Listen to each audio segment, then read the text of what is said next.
Super ಆಗಿದೆ sir film. Main ಇಷ್ಟ ಆಗೋದು ಎಲ್ಲ ಇಷ್ಟ ಆಗಿದೆ ಅಲ್ಲಿ. ಸೂಪರ್ ಆಗಿದೆ ಸರ್ ಮಾಡಿದ್ದಾರೆ ಬಾಸು. ಸಿಂಬಲ್ ಅಷ್ಟೇ, ಹೆಂಗಿದೆ ಅಂತ ಹೇಳಕ್ಕಾಗಲ್ಲ. ಸಿಂಬಲ್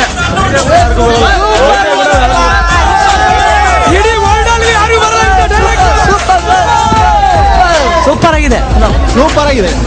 ಅವ್ರ direction super hit sir. Super. ಅವ್ರದ್ದು ಯಾವುದೇ ಫಸ್ಟ್ ಫಿಲಮ್ ನೋಡಿದ್ರು ಹೇಗೆ ಫಿಲಮ್ ನೋಡಿದ್ರು ಅರ್ಥ ಆಗೋದಿಲ್ಲ. 2 ಸಲ 3 ಸಲ ನೋಡ್ಬೇಕು. ಇದು ಹಾಗೇನೆ ಸರ್, ತುಂಬಾ ಚೆನ್ನಾಗಿದೆ. ನೋಡ್ಬೋದು ಸರ್, ಹಾಡುಗಳು ತುಂಬಾ ಚೆನ್ನಾಗಿದೆ, ಡೈರೆಕ್ಷನ್ ಚೆನ್ನಾಗಿದೆ ಸರ್. ಅರ್ಥ ಆಗಿಲ್ಲ, ಮತ್ತೆ ಬರ್ಬೇಕು ಅನ್ಕೊಂಡಿದ್ದೀನಿ. ಮತ್ತೆ ಸಂಡೇ ಬರ್ತೀನಿ ಸರ್. 2030ಕ್ಕೆ ಏನಾಗುತ್ತೆ ಅಂದ್ಬಿಟ್ಟು ಇವಾಗಲೇ ತೋರಿಸ್ಬಿಟ್ಟವ್ರೆ ರಿಯಲ್ ಸ್ಟಾರ್ ಉಪೇಂದ್ರ ಅವರು. ಸೂಪರ್ ಸ್ಟಾರ್ ಫಿಲಮ್ 10 ವರ್ಷಕ್ಕೆ ಸೂಪರ್ ಆಗಿದೆ ಸರ್. 2030ಕ್ಕೆ ಇಂಡಿಯಾ ಪಕ್ಕ ಹಿಂಗೆ ಆಗುತ್ತೆ. ಉಪೇಂದ್ರನಿಗೆ ಜೈ.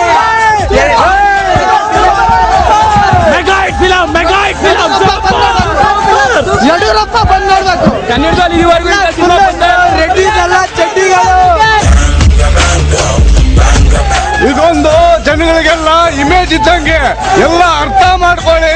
ಏನು ಪಿಕ್ಚರ್ ನೋಡ್ಬಿಟ್ಟು ಸೂಪರ್ ಸೂಪರ್ ಅನ್ನೋದಲ್ಲ, ಏನು ಅಂತ ಅರ್ಥ ಮಾಡ್ಕೊಳ್ಳಿ. ಉಪೇಂದ್ರ ಅವರು 10 ವರ್ಷದ ನಂತರ ಡೈರೆಕ್ಷನ್ ಮಾಡಿದ್ದಾರೆ, ಬಹಳ ಚೆನ್ನಾಗಿ ಮಾಡಿದ್ದಾರೆ. ಮೊದಲೇ ಹಾಡು ಸೂಪರ್ ಆಗಿದೆ. ಅದೊಂದು ಹಾಡ್ಗೋಸ್ಕರನೇ ಫಿಲಮ್ ಬರಬೇಕು. ಈ ಫಿಲಮ್ ಸರ್ ಪೊಲಿಟಿಷಿಯನ್ಸ್ ಅವ್ರಿಗೆ ಫ್ರೀ ಟಿಕೆಟ್ ಕೊಡ್ಬೇಕು ಎಲ್ಲರಿಗೂ. ಇದಕ್ಕೆ ಎಲ್ಲ ಫ್ರೀ ಆಗಿ ಬಂದು ನೋಡಿ ಸರ್. ಇಡೀ ರಾಜಕಾರಣಿಗಳೇ ಆಗಲಿ ಮತ್ತೆ ಕರ್ನಾಟಕ ಜನತೆ ಫಿಲಮ್ ಅರ್ಥ ಮಾಡ್ಕೊಂಡ್ರೆ ಈ ಪಿಕ್ಚರ್ ನ ಎಲ್ಲಾ ರಾಜಕಾರಣಿಗಳು ನೋಡಿ ಮುಂದಿನ ವ್ಯವಸ್ಥೆ ಯಾವ ತರ ಇದೆ ಅಂತ ತಿಳ್ಕೋಬೇಕು. ಸೂಪರ್ ಸ್ಟಾರ್ ಉಪ್ಪಿಗೆ ಸೂಪರ್ ಫಿಲಮ್, ನಿಜವಾಗ್ಲೂ ಸೂಪರ್ ಆಗಿದೆ. It's very wonderful. ಎಲ್ಲರೂ ನೋಡ್ಬೇಕು ಫಿಲಮ್ನ, ತುಂಬಾ ಚೆನ್ನಾಗಿದೆ. ಫಿಲಮ್ಗೆ ಹೇಳಿ ಮಾಡಿಸಿ ಟೈಟಲ್ ಸರ್ ಇದು ಸೂಪರ್ 2010ಗೆ ಸೂಪರ್ ಫಿಲಮ್.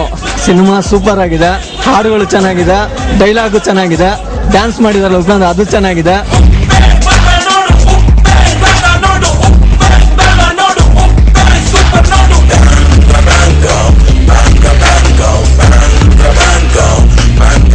ಉಪ್ಪಿಗಿಂತ ರುಚಿ ಬೇರೆ ಇಲ್ಲ ಅನ್ನೋ ಮಾತು ಮತ್ತೊಮ್ಮೆ ಸಾಬೀತಾಗಿದೆ. ಬಹಳ ದಿನಗಳ ನಂತರ ರಿಯಲ್ ಸ್ಟಾರ್ ಉಪೇಂದ್ರ ನಿರ್ದೇಶಿಸಿದರು ಸೂಪರ್ಗೆ ಫಸ್ಟ್ ಡೇ ಫಸ್ಟ್ ಶೋ ಸಖತ್ ಓಪನಿಂಗ್ ಸಿಕ್ಕಿದೆ ಅಂತಾನೆ ಹೇಳ್ಬೋದು.